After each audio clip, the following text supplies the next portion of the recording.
think it's critically important to capitalize on the strengths and the assets of our stakeholders, and to be very specific. When I say stakeholders, I'm talking about our students and our families and our staff. But right now I want to actually focus in on the student and family piece.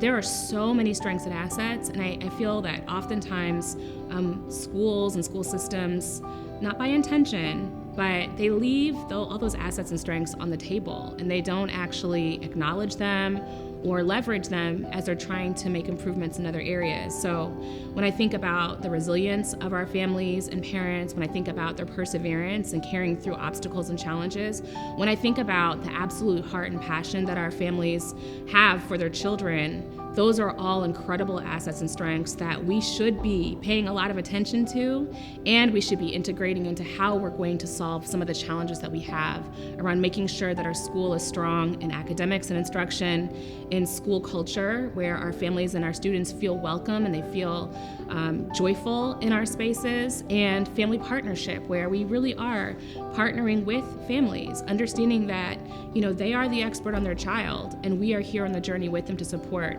their child and everything that they want to do. So I think, again, it's just smart for us to really lean into all of the strengths and assets that our families and students and staff bring as we're trying to make positive change in our schools.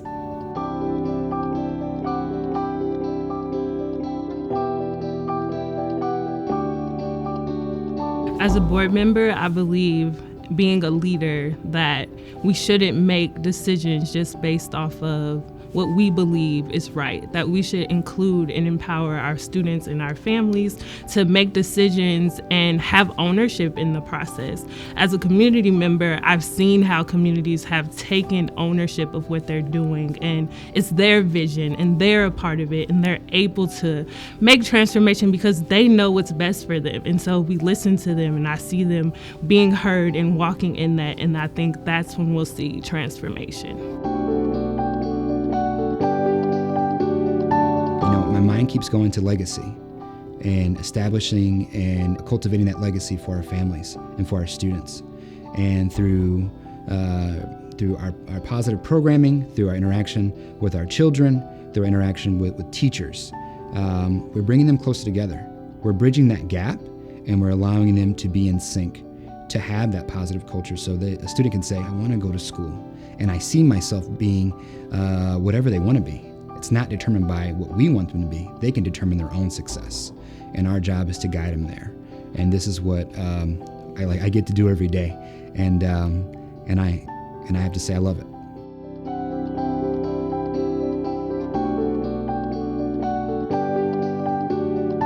I believe it's important to capitalize on the strengths and assets of my students, because it will increase their willingness to engage in my lessons, participate, and open up. We have so many students that have had a series of challenges, and those challenges they've gone through, they always don't want to open up to us as much. I like to ask them questions like, what do they like to do when they're alone? What do they like to do with their family? What do they like to do with their friends? I want to know what they want me to know about them. And I want to focus on their assets instead of their deficits. I think we need to shift our mindset to focusing on their strengths instead of their deficits. And this is very important to the success of our students.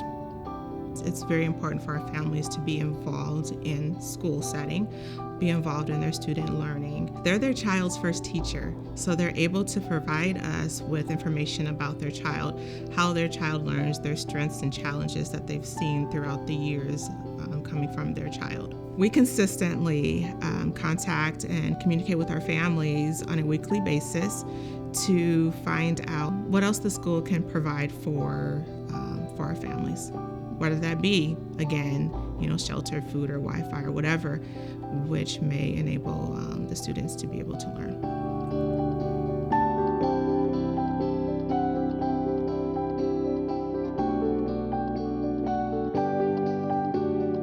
I believe that it's very important for me to know that the school believes in my child, because if they don't believe in them, then they won't get the education that they need, and they don't have that someone backing them and being able to communicate to them that, hey, you're doing a great job or you're not doing a great job, then they won't succeed.